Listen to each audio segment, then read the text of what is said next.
Now we will go on to the next item on the agenda, which is the Plenary IV session, dialogue session number 2, moving forward to 2030. It will be moderated by Dr. Hezri Adnan, the Executive Director of the Malaysian Institute of Economic Research, or MIER. May I please invite, and it gives me great pleasure to invite, Dr. Hezri Adnan on stage.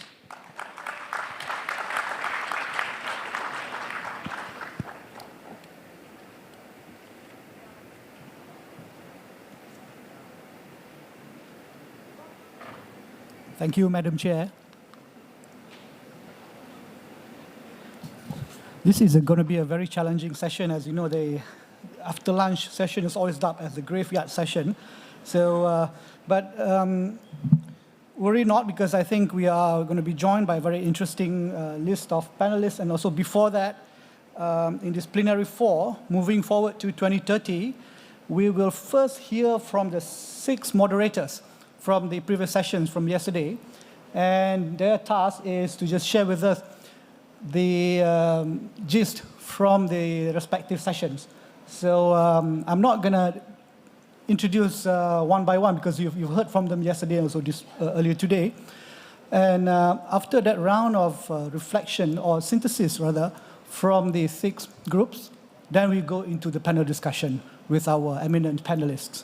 May now I invite the first moderator to come to the stage and perhaps introduce yourself as well in your session. And if I could ask you to be succinct, that would be wonderful for the session. Thank you.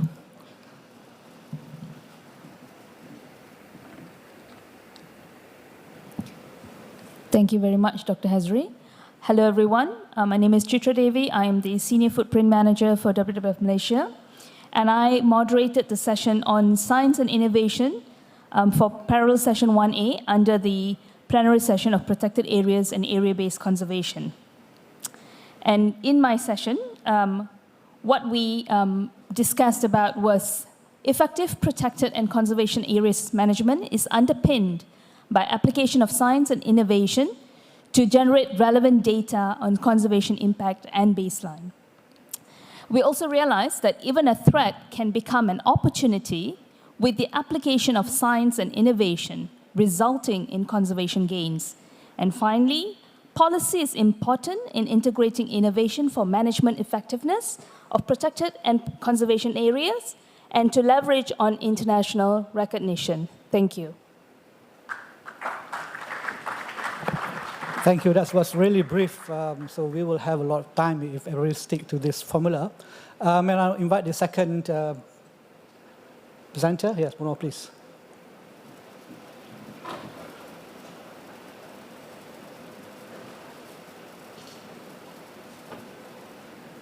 Good afternoon, everyone. So I'm Benoît Gossens. I'm the director of the Danao Gering Field Center. I'm also a professor at Cardiff University. So I'm going to be a bit longer, because they gave me 5 minutes, so I'm going to use them. So during Plenary 2, Silent Forest, Empty Seas, parallel session 2 on science and innovation, we dived into the issues of land use change and wildlife persecution in Sarawak with Dr. Azlan from UNIMAS.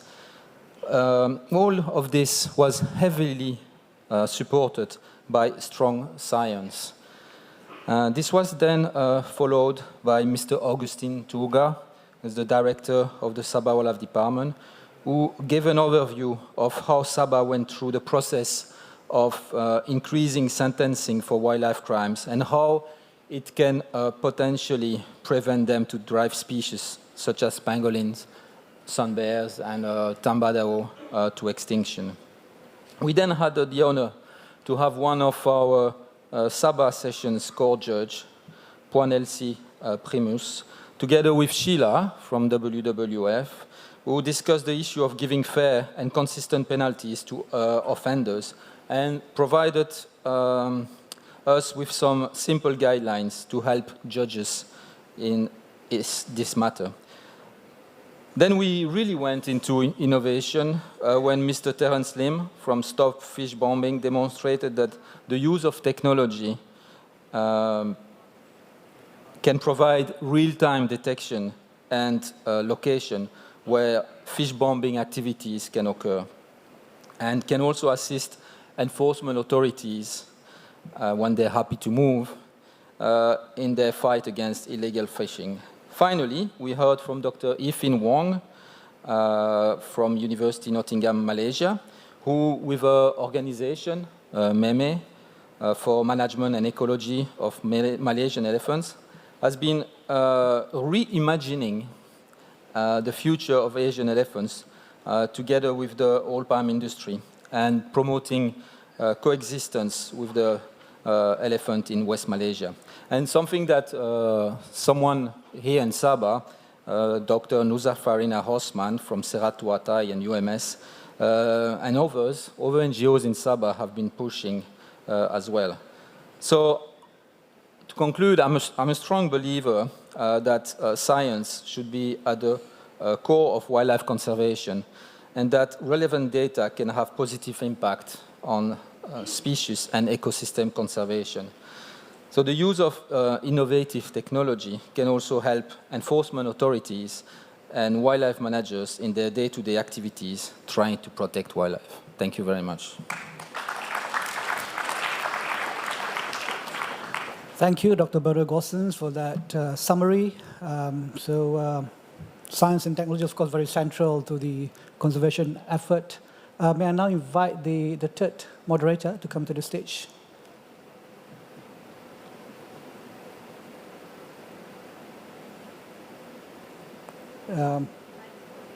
Maybe Cynthia first.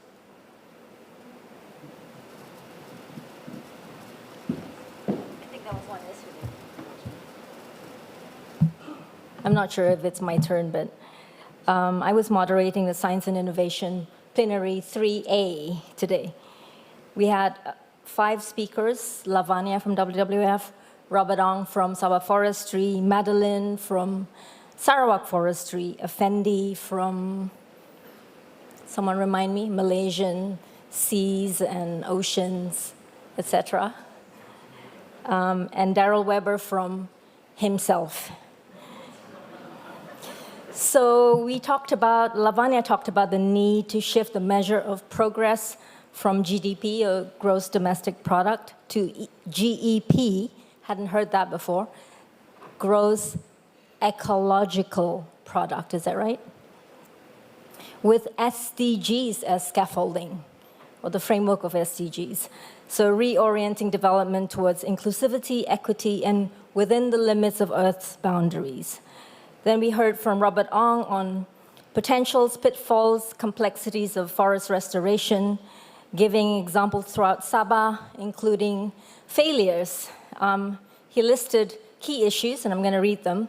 Little advanced planning, planting material supply, I guess bad or not enough, poor seedling quality, poor species selection, poor post-planting tending and maintenance, continuous access, short-term projects, skilled workers and labor, poor record keeping, lack of sustainable financing. Then we heard from Madeline, where she talked about how Sarawak uses high conservation value framework in their forest management context, making FMUs assess, maintain, and comply with HCV as part of the certification framework in Sarawak. Then we heard from Effendi about how to get to Marine 30 by 30, working collaboratively with organizations around, academia, NGOs, government, etc. So Malaysia can join the world in its commitment by mapping, documenting, and consolidating key coastal and marine areas using recognized guiding tools. We closed off with Daryl, and he said it's not about speaking up, but about being heard. The need for mitigation and adaptation, in caps. Saving the planet is not our responsibility because she will eject us as and when necessary. We need to address an overly hierarchical system and take action on climate change. Thank you.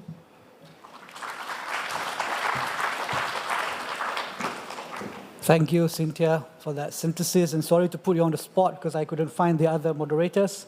Perhaps next in line would be Azmi, maybe? Yep, please, to the stage.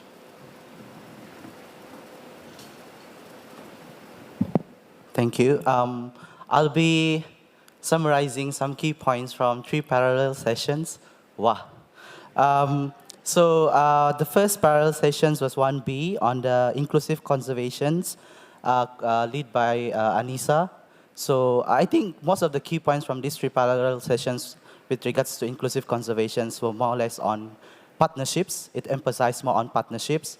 And in the IPLC's part, they highlight that it is important to build networks and partnerships with governments, NGOs, and other actors to work for effective governance.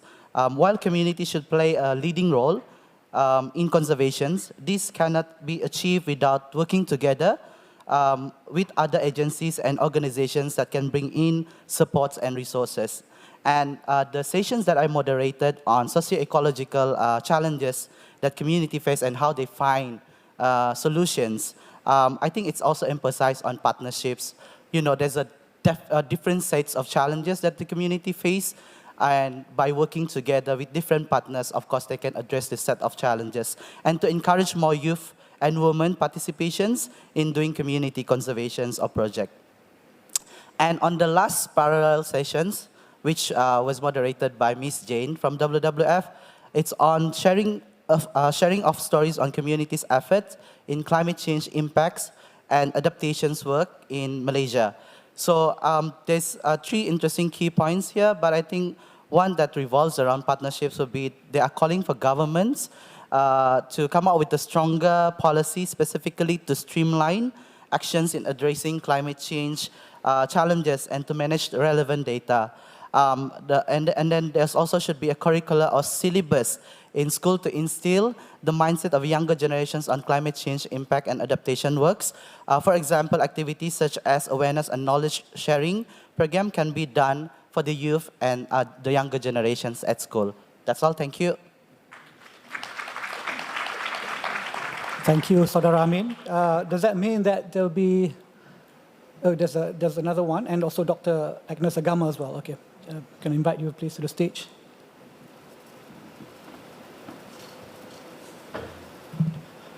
Oops. Thank you. I am Nur Aslamadin, moderating parallel session 3, B, inclusive conservation, the role of women, youth, local community and indigenous people towards conservation. So there's 3 key points we got, which is women and youth in conservation. Youth and women are important in playing parallel roles in shaping positive change in conservation. They can be the role model for others. The second one is sustainable development starts with local champion and leadership, which is the development of ecotourism will not happen without participation and decision-making from local leadership. And the last one is the voice of indigenous community through the power of social media. Social media is a platform to voice out concern from the local community. Thank you. Thank you, Saudara Nur Haslam Adlin. And last but not least, I'd like to invite Dr. Agnes Agama.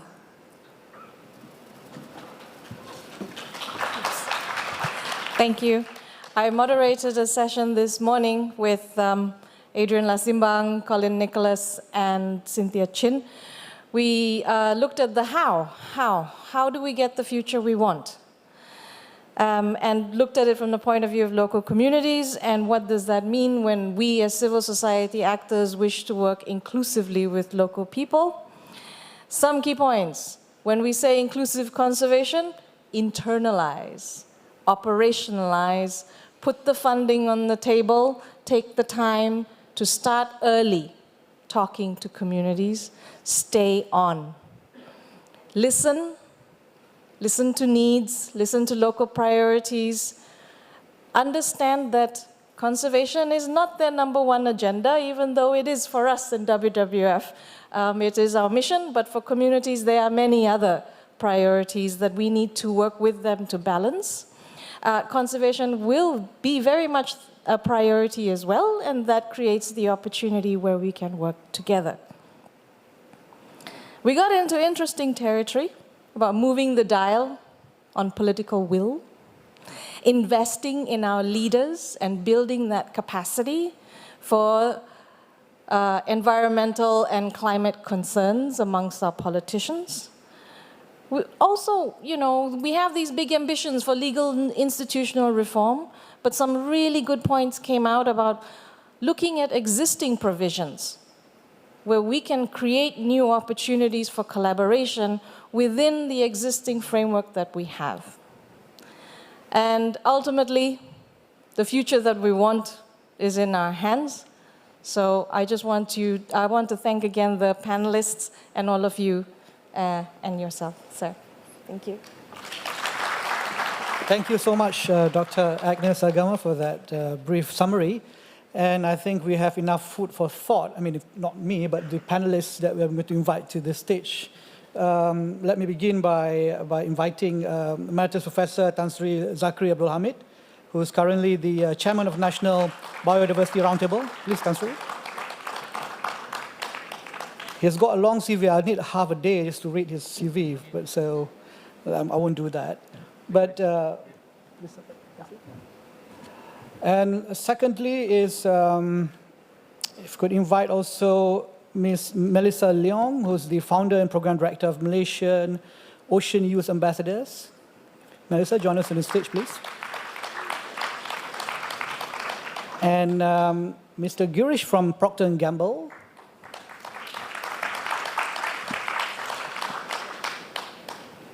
And then Ms. Cynthia Ong, if we could invite you. We have the pleasure of having you on the stage one more time. It would be great. I think we have enough seat for Dr. Henry Chan. Please join us as well.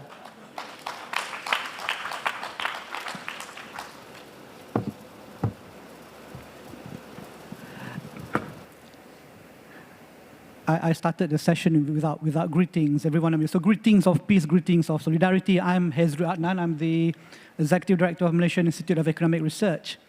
A strange bedfellow to all the eminent panelists, but I've also been following environment and sustainability for about 2 decades.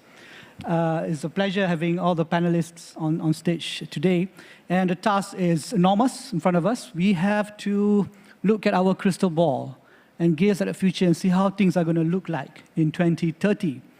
And of course, if I go from right to left, I think collectively we have at least 120 years of experience on the stage today. I think we have enough experience and wisdom to reflect on what's going to happen in the future and what are needed for the kind of transformative action to take place for the future of biodiversity in Malaysia. And I think let's begin this round of reflections on the future, or about the future, by just reflecting on what Henry, or the keynote address which Henry presented this morning. And I think you named it the glass half full, right? And I wonder if the panelists would be, in agreement with Henry or not. So I'm not going to ask you, Henry, but I want to start with Tan Sri Zakri. Would you agree with that bold statement?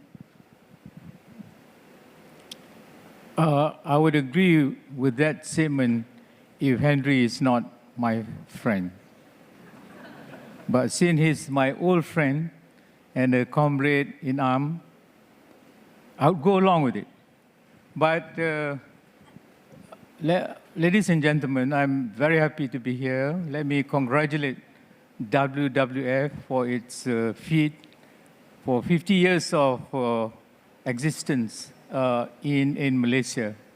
I'm very delighted also to see here a mixture of young people, not so young, and very experienced, like Tengku Adlin over there, one of the heroes of conservation, and having corporate figures like Tan Sri Wahid Omar supporting and leading the WWF.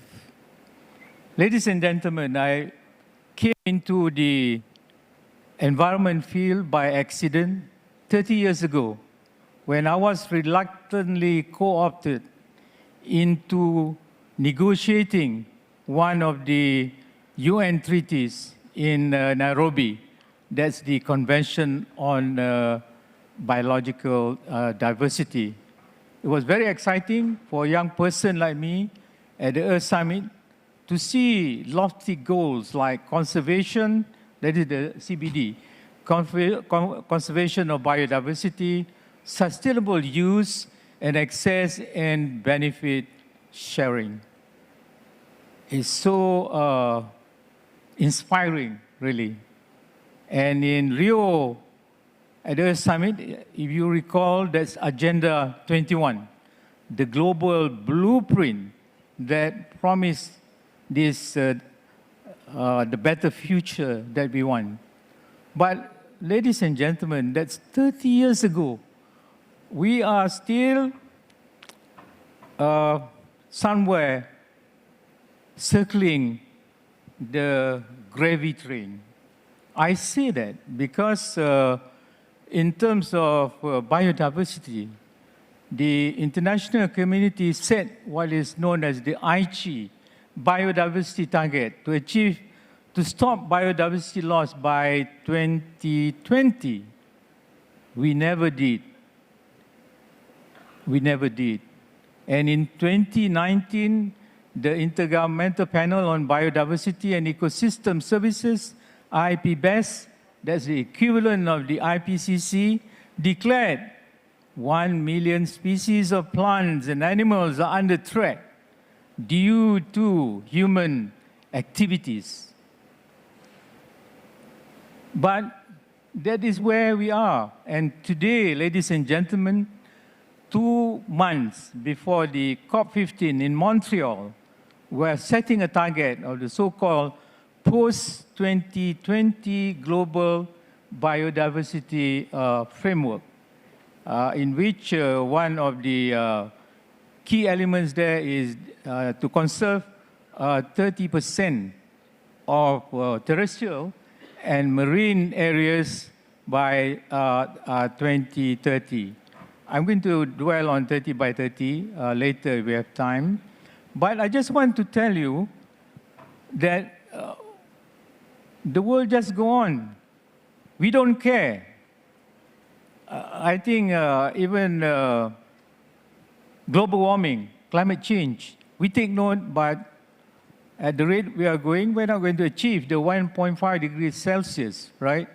Or same thing with biodiversity loss. So I think one element that needs to be dwelled in, and this is where WWF is very adept, is public awareness and education. In particular, engaging the young people, you know.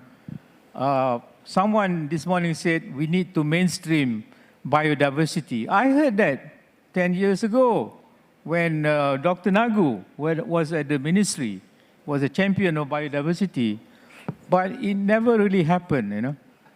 So I think education, and here WWF is doing a good job. We also have a foundation called Alam. This is a foundation established by the Bank Pembangunan Malaysia Berhad. Puan Wan Faiza as the CEO is up here. What we intend to do, and also to get the support of WWF, is to mobilize the young generation. That is the key, Mr. Chair, nothing less. I'll talk about political will too, but another question. Eh? Thank you, Tan Sri, for that overview of international development in conservation and also ecosystem services. And I think you have also indicated the importance of youth in carry on the torch, keep on blowing the fan for the next 100 years. And we're privileged to have Melissa Leong. If you've worked, you've shared over lunch that you've worked with youth groups for many years. What's your take on the glass half full statement by Henry this morning? Thank you. Thank you for that, Doctor. First of all, thank you for inviting me. Thank you for the opportunity. Congratulations, WWF Malaysia, 50 years. It's no small feat. Before we start, I'd just like to feel in the room for a bit. How many of you here identify with the term youth? Put up your hands. Siapa di sini belia? Alah, kamu tipu pun saya tidak tahu lah. So you just put up your hands if you identify as youth. All right. Young at heart. Here. Or at least, yes, young at heart. We have Tan Sri. Anyone else? All right, more hands coming up. So that's great to see. First of all, representing youth, supposedly, I do not want to mislead anyone. I'm definitely not in the belia category anymore. I'm no longer youth. But I do draw the energy from working with young people over the past decade, and I think I've been very fortunate in terms of saying, is the glass half full in where we are with conservation and the work that we do? From a youth standpoint, I would have to say, we have to say yes, because the youth is about sending a message of hope. And they also are about telling stories of resilience. And if I were to sit here to represent the youth and say, no, you know, we're kind of screwed, that would be not the message that we want to send as youth. Am I on the right path? Belia-belia dalam bilik sini. Do we feel, is there hope for us yet? Yes. I know it's the afternoon energy drain that's making everyone go, yeah, but I think they agree with me. So yes, in terms of youth involvement, in terms of how the youth play a very proactive role in what we do. I mean, we are surrounded by so many knowledgeable people here, people with experience, with the science, with the data. But the youth, what they lack in experience and knowledge, they make up for it in energy and passion, something that I'm drained of a lot these days because I'm busy chasing a 3-year-old. So we leave it to the youth to be out there, to go on the ground and engage with communities and engage with the work that needs to be done. And we'll talk more about that later. Yes, we'll dwell at length later on. Thank you, Marisa, for that brief introduction. And I would like to invite Girlish. Now, you are in the private sector, and about 10, 15 years ago, private sector was still seen as a, you know, I don't want to use the word, but environmentalists and private sector, the twain shall not meet. So that was 10, 15, 20 years ago. But now, with ESG and all that, it's a different story altogether. Your take on glass half full? Well, firstly, thank you for the opportunity to, and Henry really, who invited me here. So I want to thank you, Henry, and WWF Malaysia for the opportunity to speak, and also congratulate WWF for their 50th anniversary. And, you know, it's I know when I turned 50, it was momentous. So now, you know, it's pretty momentous for your organization here, so good to be here. Couple of things, you know, the first thing is, you know, if you want to quote Charles Dickens, you know, it's the best of times, it's the worst of times. And you can think about that today, right? You know, you can think about this climate change. Climate change is here, as Darrell reminded us. We can't fight it, it's here, right? So climate change is here.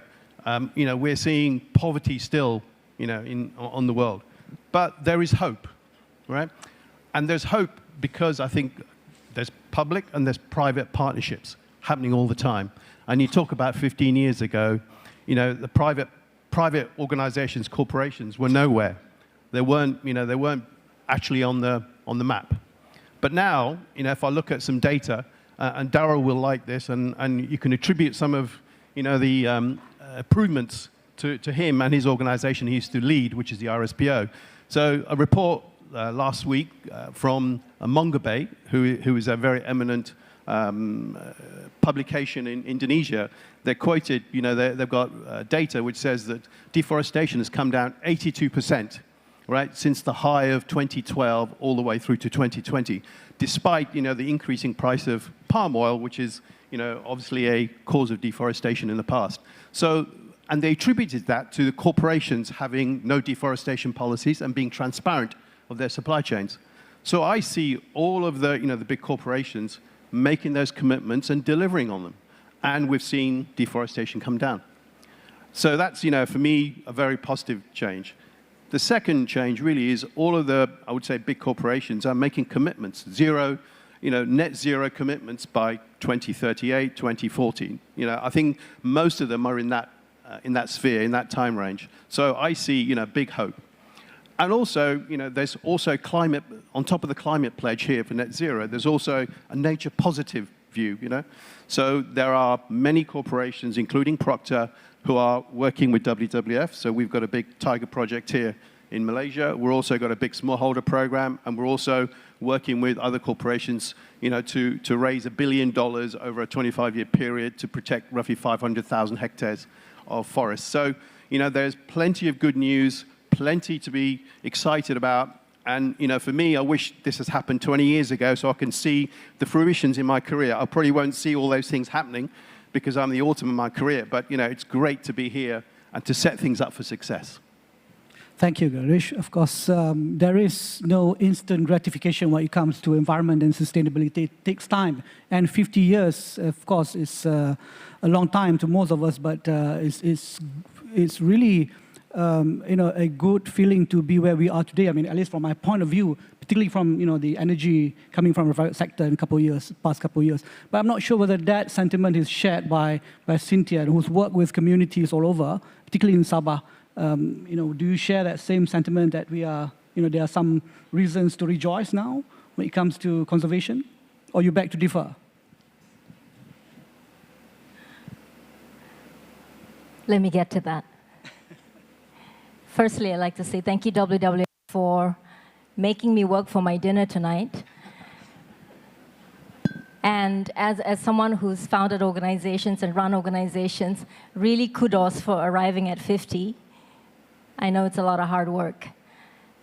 Yes, we do work with communities all over Sabah. I identify as being a member of the great community of Sabah, including two-leggeds, four-leggeds, finned and winged creatures, etc. Am I, what did you say? Hopeful? Yes. Is the glass half full or half empty? I think the half full, half empty is a little bit too binary for me. I would say that the glass and the water is fluid, and it can take many shapes. I applaud the top-down, the sort of multilateral efforts of net zero, 30 by 30, NDCs, etc. And I also want to encourage us to look at the cracks, to look at the complexities in the in-between places. And I think we'll find unusual allies there. I think we might find different solutions there. I think that the crisis that we're in, yes, it's water, yes, it's food, yes, it's climate, yes, it's energy, it's forests, it's livelihoods. And as someone who works as, I call myself a facilitator, I see that the crisis is relational. And I'd like to see our organizations, yes, build capacity and skills, etc., numbers of staff and teams, but also build relational capacity, the capacities to learn how to relate again. So the future that I hope to see is non-binary, one, and I also hope to see a post-GDP future. Back to you. Thank you, Cynthia. A post-GDP future. I guess we need another session to unpack that. But I guess now we are ready to go into a slightly more substantive round. And coming back to this whole idea of having this conference, you've done the stock taking over the past 50 years. And Henry, you're holding the mic, but I'm not going to give you the mic to answer to your own question, your own sort of idea this morning, but I'd just like to go back to Tan Sri Zakri. There's a lot of dynamism internationally. Now they're talking about 30 by 30 framework. And how would that pan out in Malaysia? And how would an organization like WWF, to be specific, how should they run with this concept now that this is unfolding internationally? Tan Sri, over to you. Thank you again, Chair. The 30 by 30, as many of you are aware, is having 30% of protected areas, including OECM, by 2030. It's part of the CBD's Global Biodiversity Framework. Now, I think about 104 countries have signed up to support this initiative, led by the High Ambition Coalition, co-chaired by Costa Rica, France, and Britain. This notion is inspired by scientific evidence. There's a lot of evidence that showed that at least 30% of protected areas be implemented worldwide if we are going to arrest biodiversity loss. But according to people like E.O. Wilson, the father of biodiversity, it should be 50%. Half of the earth should be protected. This is a global target, but somehow in Malaysia, or some countries in ASEAN also, are quite apprehensive that it would be made a national target, which is not. Actually, Malaysia did not even subscribe to fulfilling this 30%.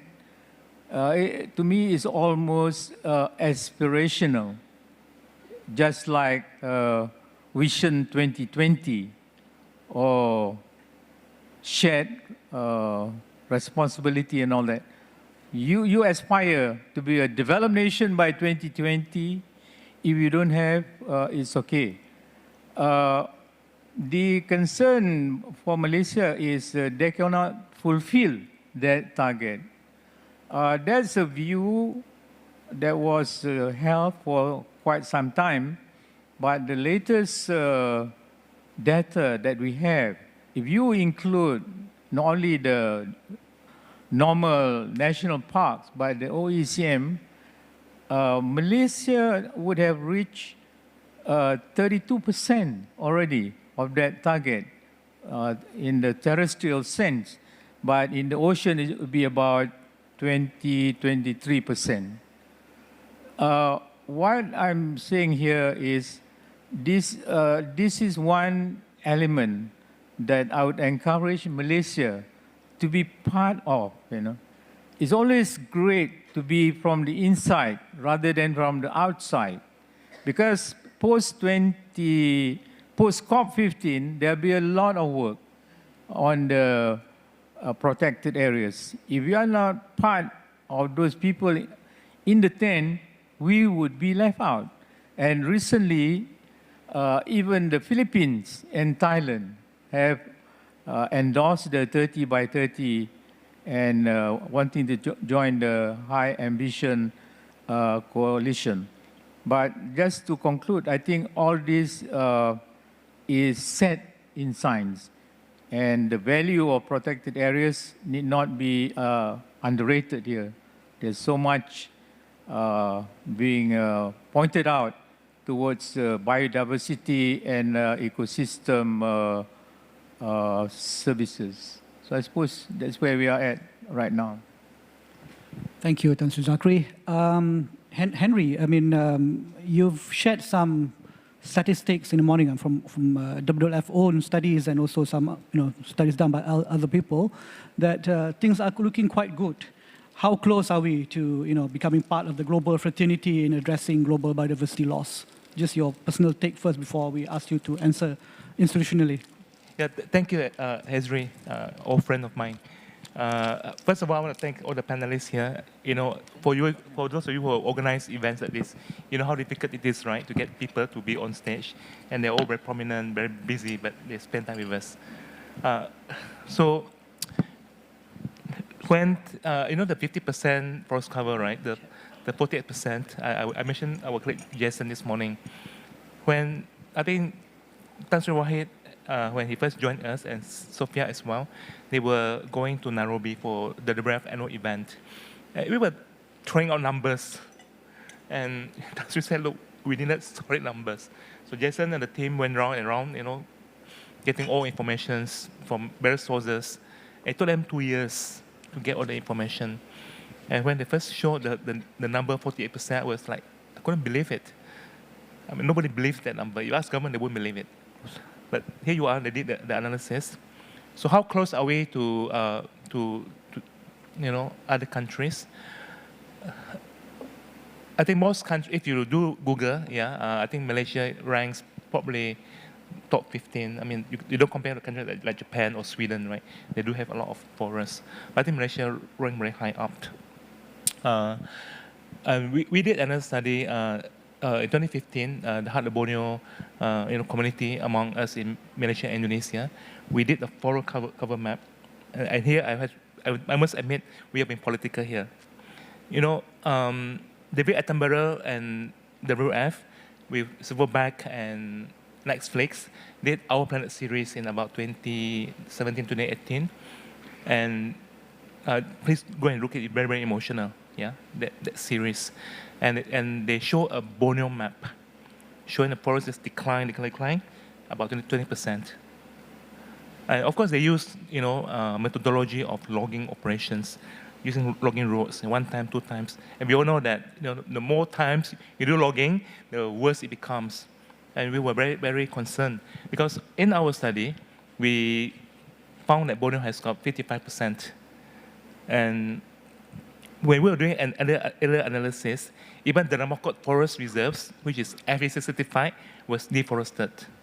It's about methodologies, of how you calculate numbers. So I'm saying we have been political is because we use the word intact forest. And we use very simple analogy, methodology. Forest cover, closed canopy, they are intact. But we also have degraded forests, as we all know. So what we did was we looked at different layers of forest canopy. And if you still have got different layers of canopy, it means the forest is coming back. So we used that, and and we found that 55% of forest cover. Again, it was completely surprised even by ourselves, like me, because we all been thinking that Borneo is like getting worse and worse. So I think so the message of hope that I was trying to present is that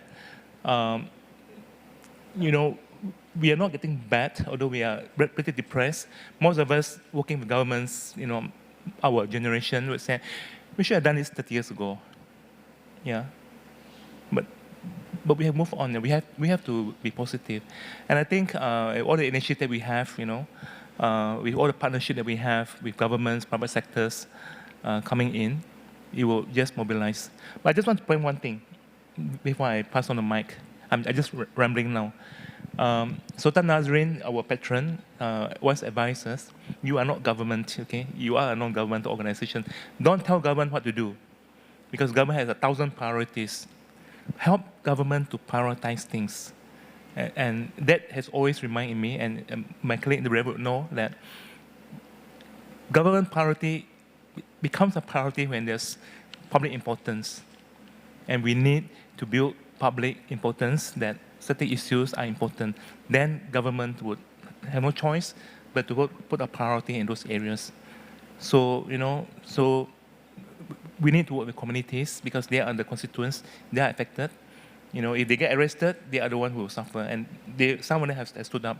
And we need to work with the youth because they're the future of the country. Thank you. Thank you, Dr. Henry Chan.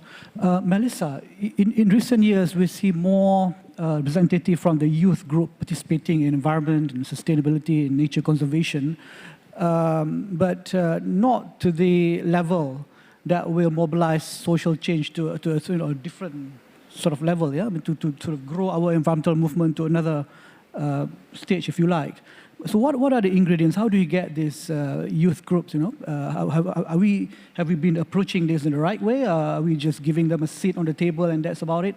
What kind of approach or approaches that we should venture in the years to come to get more youth members to be part and parcel of the environmental conservation movement?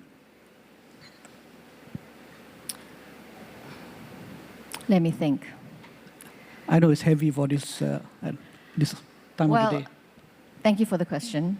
And it is food for thought, especially for those of you the belia in this room, the young people who are involved. And for those of you who are in the room right now, means you are in some ways involved in the conservation conversation in climate action and climate crisis. And you're right, I feel like the reason that I got myself at first involved in working with the youth in providing platforms like Young Leaders for Sustainability and the Malaysia Ocean Youth Ambassadors is because I wish when I was younger at that time, many moons ago, that we had these platforms to not only build knowledge and capacity, but also to give a real life community engagement and on-the-ground experiences, which I think is very lacking with the youth today. And having worked and engaged with young people, what I hear a lot is that, one, they either feel overwhelmed with the issues and the information, which ironically is much more accessible today thanks to social media, and two, they feel excluded from a lot of conversations. And I think these are the things that we need to address, is to, I think as I think Cynthia mentioned just now about, it's not just about being, it's not just about having a voice, speaking up, but it's also about being heard. So, and I think this is, yes, sir, credit to yes, highlighted just now. So I think this is very important, especially when we talk about the youth, because it's not enough to just give them a seat, but are they being heard? And also, just to tie in with what Cynthia does, youth in communities particularly are very powerful, and they can be catalysts for change. And I feel we need to give a lot of attention to them, build more capacity, give more opportunities in existing frameworks. And I think there's so much room to grow when it comes to building a network for the youth to play an important role. And we cannot deny that the youth are the future leaders, they are the future policymakers, they are the change makers. And if we want to achieve something like 30 by 30, I mean, there's no way that we can have this conversation without including them in the narrative. So I think we need to be heard. Well, on behalf of the youth, we need to be heard.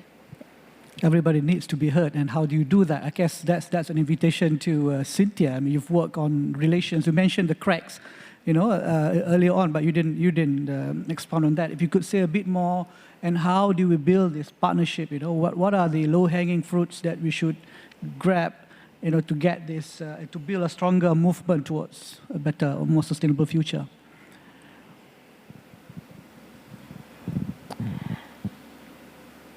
Well, my experience has been that solutions that work are usually place-based, and the primary movers would be the people from that place, in that place. And oftentimes they know best how to address particular issues. They've been living with them. And I think the experience of climate change, rising sea levels and changing seasons of planting, etc., are felt by them primarily, not by us living in condos and you know, in urban areas. And I think centering those voices is a no-brainer. Creating spaces where their voices can be heard, I think it's essential. Daryl in our session talked about Malaysia being one of the most hierarchical societies. Did I get that right? I think there has become dysfunction in that hierarchy, in that we are not hearing the voices that need to be heard. We're hearing the same old voices, regurgitations of the same thing, said a million ways. It's like talking about, the talk about nothing. We will all be liberated listening to new narratives and new stories and real stories, raw stories, maybe not very happy stories. but they'll be very real stories. We, in Forever Sabah, together with WWF Malaysia and Pakos Trust, are part of the Sabah Border Economic Development Study with ARUP, working with Sedia. And it's about, Sabah Sarawak, Sabah Kalimantan over the next 40, 50 years. What do we want to see there? So the first thing we did was go to the ground, go to, right there at the very border, what's happening there. And I thought I knew Sabah, and I felt a whole different reality there. It felt like a different universe. The landscape was different, the vibe was different. I always intellectually knew about a Borneo identity, but I felt a Borneo identity there. When we arrived at places like Long Pasir, then we learned about Long Samado, and we learned about Long Bawang across the border. They were once one territory, and nation states came into play, and they are now divided, but they are finding ways to connect with each other. That's real life. And we, in the headquarters of the capital, make decisions, or in Putrajaya, make decisions completely disconnected from those realities. And I think our ability to make good decisions is hampered by a lack of real information. Same thing, we went to another part of Sabah, sort of in the central area, Pensiangan, Pagalungan, connecting to the other side. You just cross the river and you're in Kalimantan.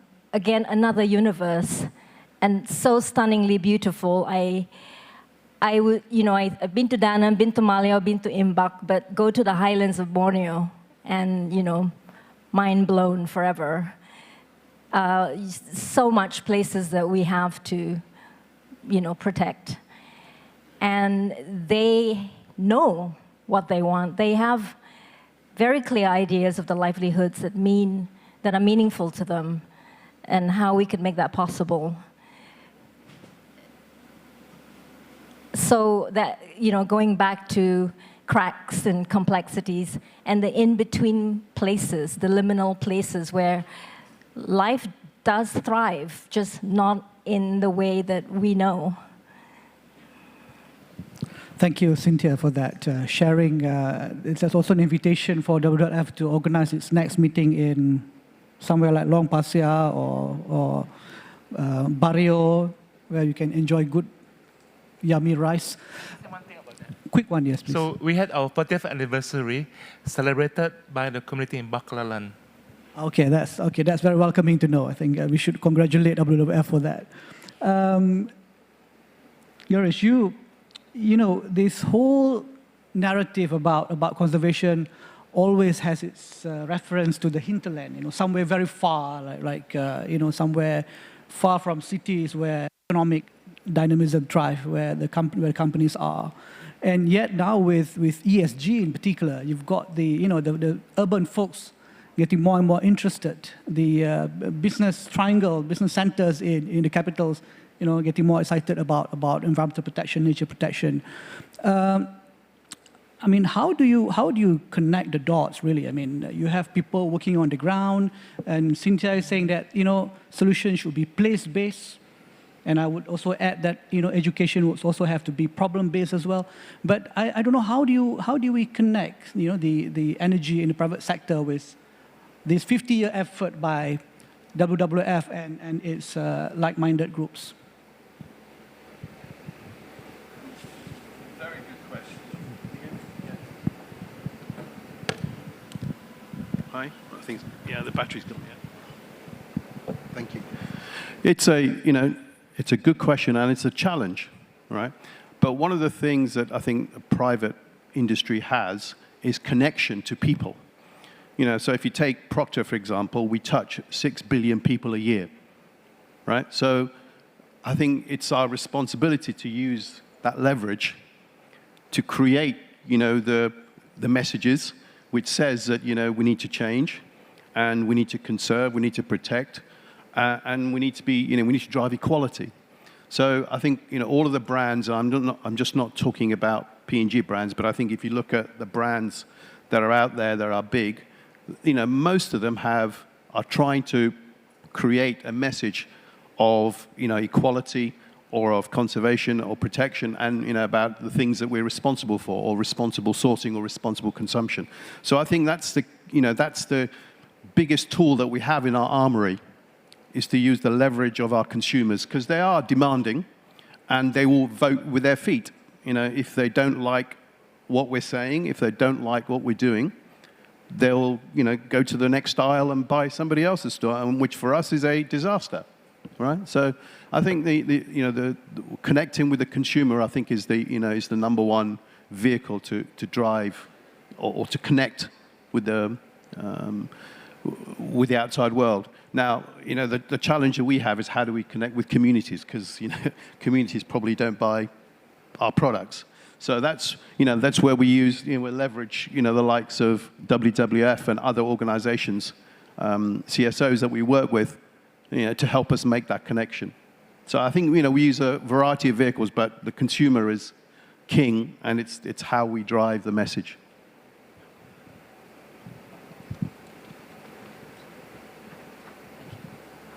Thanks, Girish. Well, I think you've heard enough from the panelists. I think it's time for us on the stage to hear from you. If you have any questions or clarifications that you need to hear from our eminent and wise panelists, please, raise your hand. I don't think we have anything on the computer, but I guess I can just invite. I know it's 3 p.m. It's very challenging without caffeine, but let's brave it out. Do I see any hands from? Okay. Lady in front, and then Dr. Darrell at the back. We have 2 at least now. If you can introduce yourself and please be succinct, and then we can get the panelists to respond. Hello. Hi, my name is Wan from Alam. It is not a question, but more of some comments about Alam, since Alam has been mentioned twice today and yesterday. We are a new NGO that has been set up by BPMB, as was mentioned by Tan Sri just now. We do provide a platform for youth to engage on climate change. It is about getting youth to localize climate change. And to all youth in Borneo, Sabah and Sarawak, we welcome all of you to actually approach us through YELL, Y-E-L-L, where we will actually collaborate and fund and support YELL for these projects. Thank you. Thank you for that intervention. Dr. Darrell, I thought I saw your hands. First of all, a disclaimer, I have no PhD. Not that I wish I had. Question to Melissa, the very youthful member of the panel. What's your feeling when, there's always this thing, when we old folks, we want to pass the problem to you young folks. We'll say, we need to educate the young so that they can do better than us and solve the problems of our times. Given the fact that this decade, 2020, 2030, is the decade for action. Because beyond 2030, we know we are hopelessly up the creek, as they say, without a paddle. So what's your response to that? Personally, I feel irritated, but I'd like to hear from you.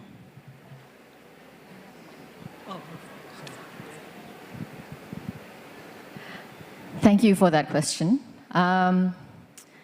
It's interesting that you bring that up, because during lunch we actually had a chat, and Tan Sri was talking about, you young people, you don't need us old people anymore, we old folks lah, already dinosaur lah, and all this kind of talk.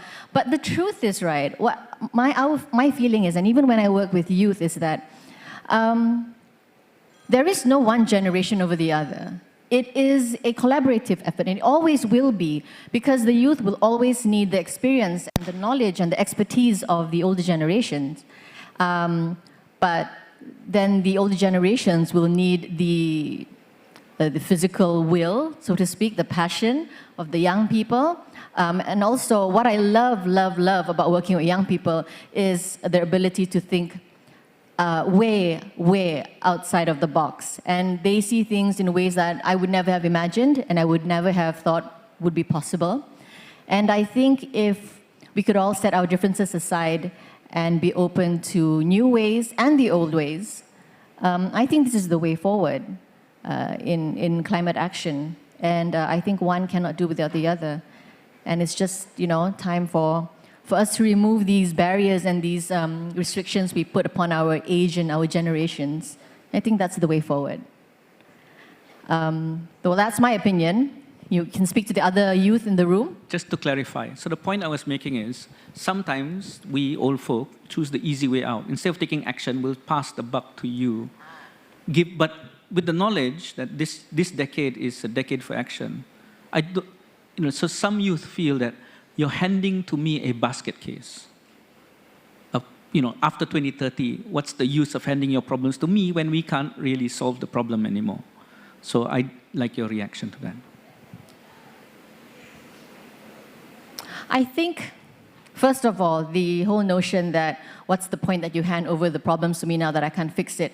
I don't think this is a shared sentiment, though, among the youth that I work with. And this is important because I did mention about a generation of hope, a generation of resilience, and I stand by that because I personally, I love working with young people, and this is why I love working with young people, because they have this attitude. So yes, sometimes there is this grumbling like, yeah, you all screw up the planet and then now happily pass to me to fix it. Yes, there is that sentiment, definitely. But I mean, this is even more reason why young people need to be building their capacity, to be bringing their knowledge, to be on the table for these conversations, to be the future policymakers and decision makers and change makers. And this is exactly why they need to be there. So I don't know which grumbling young people you've been speaking to, but the young people I work with, they're very gung-ho about being able to make a difference and bringing change and hopefully fixing what we can while we have the time. Yeah. I feel compelled to make a disclaimer. No young person has grumbled to me. Okay. I just want to say that. It's just that I sometimes feel that the youth today should put our feet to the fire and say, take action today. Don't wait bloody 10 years for us to have the problem. Take action today. Don't wait for us. That was the point that I felt should be made by the youth today. Well, definitely. I mean, the point is also, thank you for that, but the frustration is that they want to take action a lot of times, but they are not given the platform or the opportunity, or they're not empowered to do it because, once again, they are told, you are orang muda, young people, you don't know anything, you don't talk so much, just go hand out flyers in the mall. I'm sorry, but this is sometimes the kind of roles that youth are given. So I think we need to empower them more so that they can walk on those coals to make a change, to put their feet to the fire. Cynthia, was there something you wanted to add? Oh, thank you. Yeah, just to chime in, I was confronted by a young person a couple of years, maybe 3 years ago, 20-something, young 20-something, and he said, do you know that many of us in my generation just want you guys to die off? Like, really said that to my face. And I was shocked. I was like, what? It hurt my sense of self-importance. Here we think we have all the content, we know the answers, we know how to, facilitate the solutions, etc. And it was really confronting to hear that, but I took it in. And I felt it. I thought, he has a point. I mean, it's not as if we've done a good job. It's not as if we've been great elders. And will we be good ancestors when we're gone? And it's like note to self all the time. I remind myself, I hope I will know it when I'm really not relevant anymore. And all of you, you have my permission to tell me when I'm no longer relevant. I think we should be asking ourselves that question. And I think sometimes there is a sell-by date, for our thinking. There's a time when it's like no longer valid or no longer applicable to the era?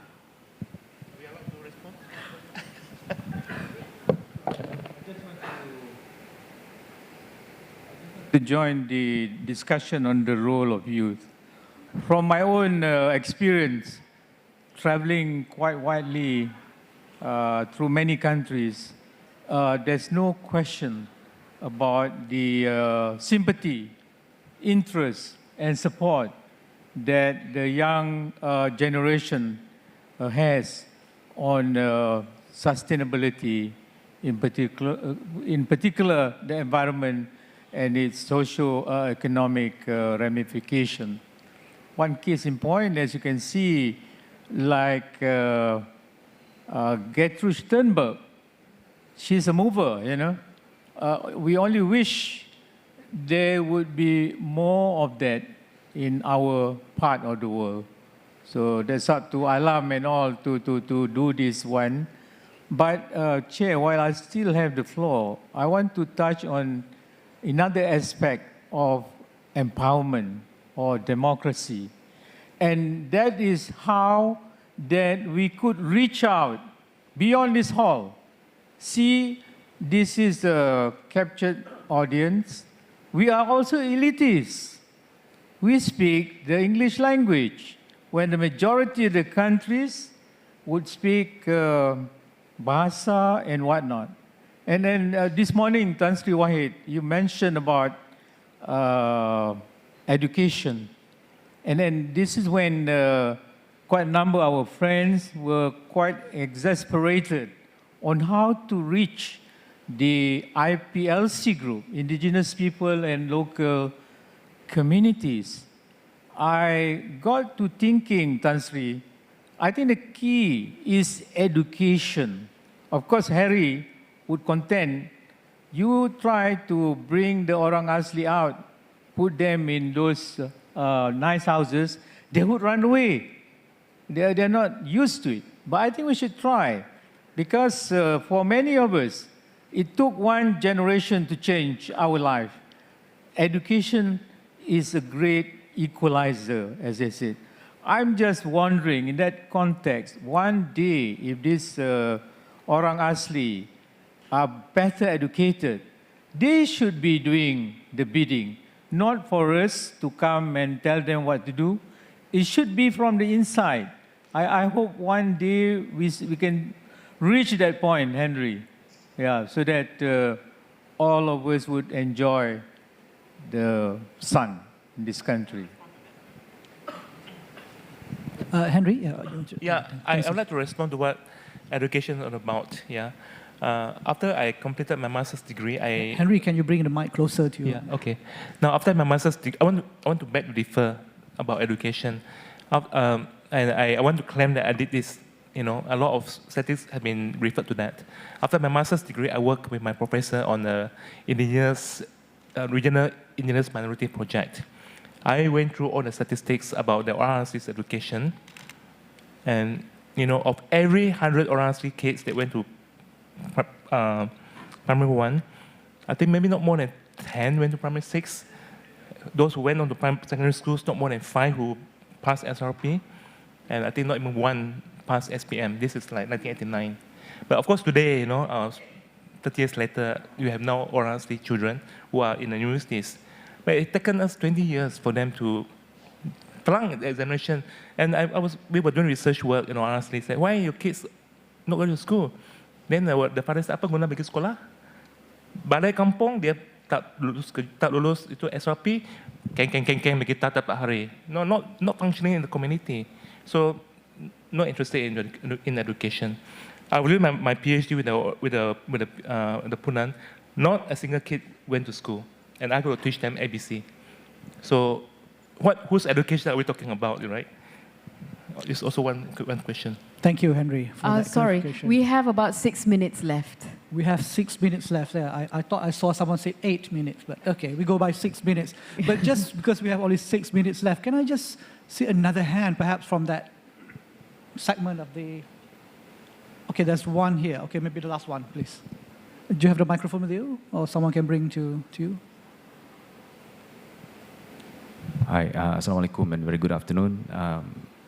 I've actually wrote it down because it's quite long. So Can you make it brief, please? Sure. Now, we know that the collapse of many societies are when people have depleted the resources. And we also know that we did not learn from history. After losing one species after another, we keep on facing the same problem. While many signs of conservation we can find in textbooks of primary school and secondary schools. For example, we know the fact that logging will cause flood, habitat destruction will cause species to go extinct. We know many of this information already in hand.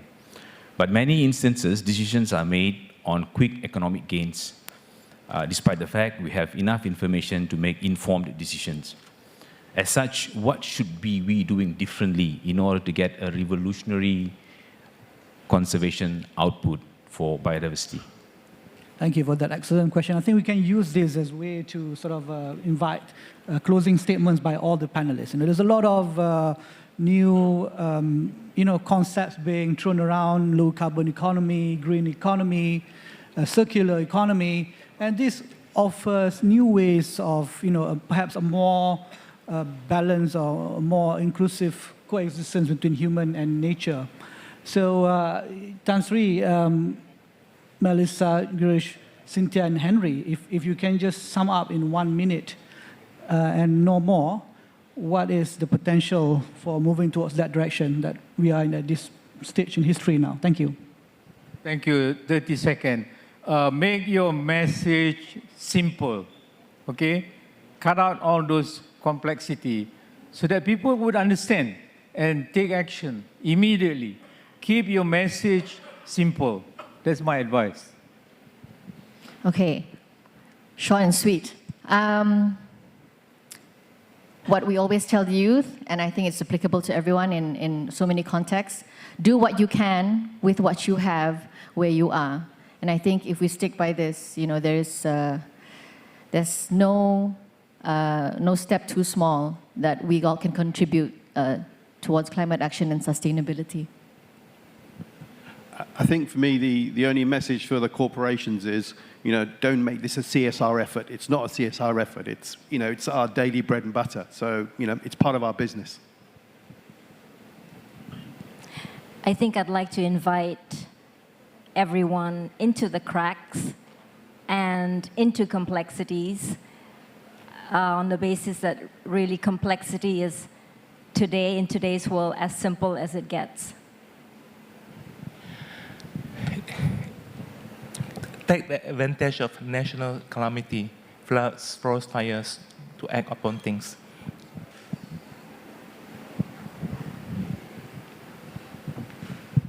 This is called sharing as well, sharing the microphone. Thank you to all the panelists for answering the questions from the floor, and thanks to all the audience for, still I don't see anyone dozing off at 3:20 p.m., so that's a good sign that the future will be better. And I don't have time to summarize, but I think what we've heard from all the panelists today speak volume of the future that we are going to sort of, venture into together.